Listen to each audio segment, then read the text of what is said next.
beginning. Right to begin. Tell us, how did you actually get started playing cricket? And was it your first choice? Not really. When you have a father who basically played for Antigua and Barbuda, it gives you an opportunity to, as kids, you would take your bat and his bats and pads, and even though they were a little bit oversized at the time, that's how you fiddle around. You get an opportunity to get certain things done.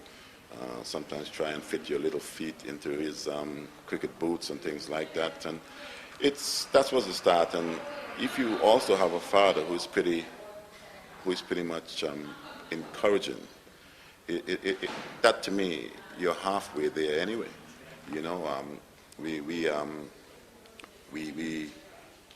in our family we had 4 boys. If you have 4 boys in your family, certainly there's going to be up to some sort of mischief, yeah. So we used to play a lot. Let's talk about your first match ever for Antigua. It was actually... You must have heard about that. Yes. Well, that was pretty regrettable that time. When you have a young kid and he's just been given an opportunity to play for his country, and everyone feels like you're the man, and even you yourself sometimes, have that little feeling that you're the man, that you're going to go out and exhibit whatever talent and skill that you have. What I know for sure is that on that particular day, I felt nervous as anything else.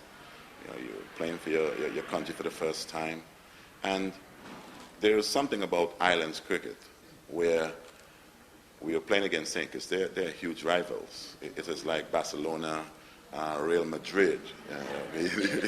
That's right. So because of that, the rivalry is fierce. And I can remember I walked off from my first match, and they must have known that people are talking about this talented individual. And for the very first ball, whether it hit the middle of the bat or not, they were all going to go up in this huge appeal. And they did, and apparently had a little nick on it. And as I pushed forward, they all appealed. And the funny part about it, the guy at bat pad, if he had taken the catch, that would have been totally different in a sense. That would have been a legitimate way to have gone. But because of what was rehearsed earlier, they all went up and forgot that I did get a little nick onto pad. And the umpire decided to give me out. Well, in those days, you got to move from one level to the next. There are times you could call I was a rude boy at the time and didn't care what I expressed, and I expressed some nasty sentiments to the umpire, regarding that I wasn't out.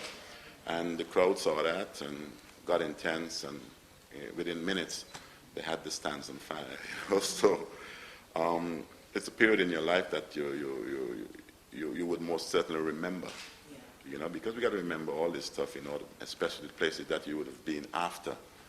And I can remember going out to bat, and I myself was a little bit disturbed because I got into the dressing room, my head in my hands, and I'm feeling pretty awful. You would have just started a ride, Viv, and this is your first match. I don't know whether you're going to get this opportunity again for you to do that. And I can remember the administrators came in and they said, I loved the bat then, and the administrators came in, Viv, you see what you have done. The only how we're going to get play here to be restored is for you to bat again. What do you think of that? I put my hand up as quickly as possible. You know what I mean? So you can say that in one innings, I was out twice. And when my second innings came, I got out also for a duck. So I have the unique distinction of scoring 3 ducks in one match. Something, it is a record, I think, but something I wanted to throw to the door.